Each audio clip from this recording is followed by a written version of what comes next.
trabaho, kusog trabaho na sinsit. Lagi? No? Wala, may kakulian ko. Manamo ko sa dagat. Oo. Jora man sila. Jaw man. Meeting, hindi sige meeting, man magbutangan ng ikaw rin. So ayan mga kapatid, no. So yan, kita natin unahan diyan, rotonda na yan, no. So ngayon dito tayo, update natin itong talagang sana matapos na ito. So marami kasing mga ano dito, kumbaga sa Bisaya pa, mga kakulian. Oh, so may mga bahay pa talagang ano. Ayan, ito yung update. So tinambakan na nila. Ayan, nakita natin. So mas mataas pa yung tambak dito mga kapatid, no. Ayan. Ayan, nakita natin, no. Yan yung may guhit diyan, diyan pa yung ano nila. Yung tambak kayan. So dito may mga ano pa, mga bahay pa na sinisitil dito kasi yun nga sa road of right of way. Ayan, no. So nag-i-start na sila dito. Talagang pag natapos ito, talagang sana hindi magkaroon ng traffic dyan, no? Kasi talagang peak hours, grabe ang traffic dyan sa may papunta kasi yan ng ano, Bolton Bridge, LTO. Ayan, no, dyan sa Boulevard Sana yung Jerome, no, na Coastal Road, maumpisahan na yon. Para talagang diretso yung ano, yung tatawid dito sa dito na portion, no. So yung papunta ng Arcastillo, Lanang, so diretso sila dun sa Jerome, no, except yung dito lang sa downtown dito, so para ma-divide. O kita natin talagang napaka-traffic diyan, no.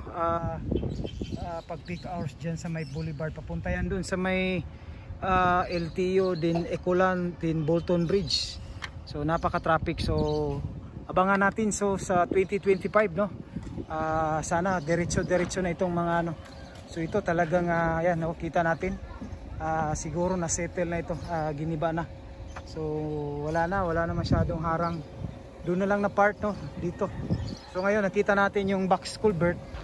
So sa ngayon giniba na ito, baka ipagpapatuloy na lang dito. So medyo na settle na. So doon naman sa kabila, ayan, no, pangalan dyan, talagang isisettle pa yan. So tuloy-tuloy yan by next year, no.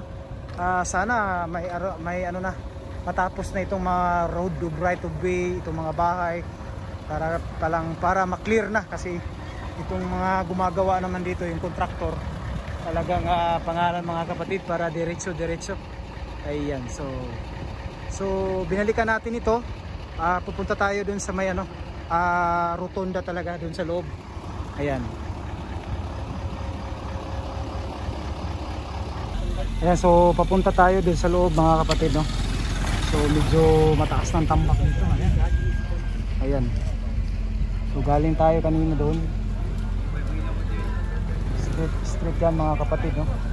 So puntahan natin yung rotonda at saka update natin yung Samal Island Davao City Connector Bridge Project. Ayan, so nandito tayo sa may rotonda. So galing tayo kanina doon. Ayan, so ito yung update dito sa loob. Yan. So tambak na. Ayan, kita natin. Inumpisahan na dito nila magtambak. Yan. So kita natin itong mga ano dito, talagang ito na yung update ngayon, no. Medyo talagang tinutubuan na, no, ng mga damo. Ayan, no. So marami ng damo.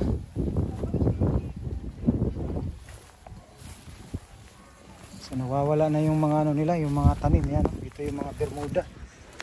Ayan. So nag-overflow na yung mga damo, no. So napakahangin dito, no, pag natapos ito. Ang ganda dito, pasyalan, no, talagang napakahangin na. Ayan.